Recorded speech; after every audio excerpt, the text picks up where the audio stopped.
Hi guys, kumusta kayo? Welcome sa isa na namang kapanapanabik na episode ng Sad Nico. Sa ngayon, break muna tayo dahil lately, lagi kong ginagamit yung trusted PC ko dito sa bahay at kailangan na niya ng quick upgrade para makagawa pa ako ng mga future videos ko. So, i-share ko sa inyo lalo na sa mga video creators tulad ko.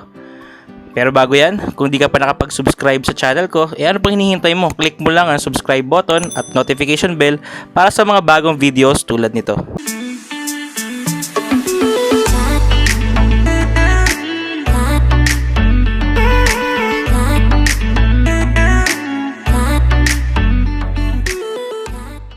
Kung matatandaan nyo, yung vlog number 30 natin, which is first time ko gumawa ng 30-minute video. Tumagal ako i-render to ng almost whole day. So naubos oras ko dahil medyo nag-lag yung PC ko. So nag-decide akong maglagay ng graphics card which matagal ko nang gusto. Pero at least ngayon, kailangan na. So talaga para makagawa ako ng maraming videos. Anyway, ito yung napili ko. Gigabyte GTX 1050 Ti. 4GB single fan. Sakto lang ang laki nito at budget friendly. Di ko naman kasi kailangan ng super mahal na graphics card. Ilagay ko na lang yung description nito sa baba. Ngayon dito ko siya ilalagay sa original baby ko. Brand new 2013. Hindi, joke lang.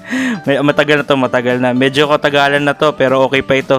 Quick specs lang sa gamit kong PC. Intel Core i7 4th Gen, 16GB RAM, Corsair 650 PSU, 1TB hard drive, Windows 8, and limited edition Nvidia case Cooler Master. First, open natin yung case.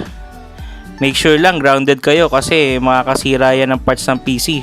So mainam humawa kayo sa something metallic which is yung case nyo. Better be safe than sorry, di ba?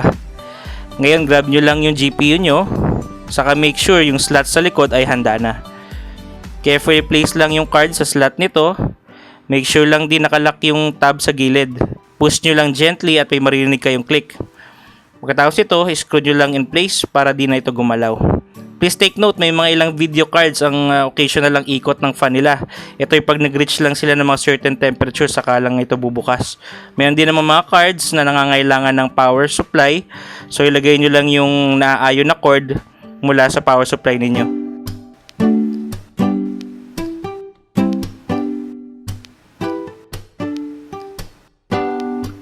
Open nyo lang yung PC at hintayin nyo mag-boot. Make sure lang sa graphics card nyo, kinabit yung cord ng monitor nyo ha. Kung hindi, baliwala lang din yung graphics card nyo. Ngayon kung nasa desktop na kayo, usually di pa nakaset yung resolution. So paguhin nyo lang ito by right clicking at piliin ang screen resolution at itaas sa highest quality. Matapos ito, kailangan din i-update yung drivers ng graphics card. Usually may mga kasama na itong CD, pero I prefer kung may internet kayo, kumuha na lang kayo sa site nila kasi mas updated dito.